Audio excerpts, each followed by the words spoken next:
کہ فلسفے کا آغاز جو ہے وہ سوچ سے ہوتا ہے۔ میں یہ سمجھتا ہوں اگر یہ جملہ آپ لوگ یاد رکھیں، تاریخ انسانی کا سب سے خوبصورت عمل جو ہے وہ سوچنا ہے، جو ہمیں ممتاز کرتا ہے باقی مخلوقات سے۔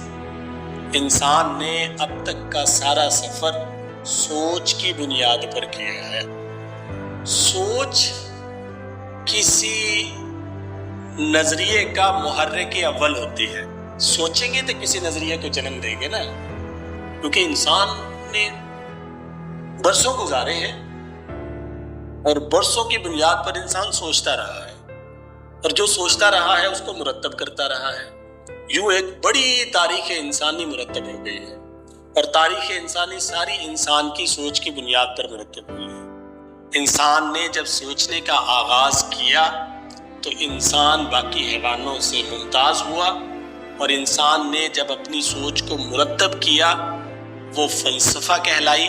جب اسی فلسفے کو کسی لیبارٹری میں ٹیسٹ کیا تو وہ سائنس بن گئی، ٹھیک ہے۔ جب اسی نظریے کو جو لیبارٹری میں ٹیسٹ ہو چکا تھا اس کا عملی اطلاق کیا تو وہ ٹیکنالوجی بن گئی۔ انسان کی ساری ترقی اسی ایک جملے میں مخفی ہے، اسی ایک جملے میں پنہاں ہے۔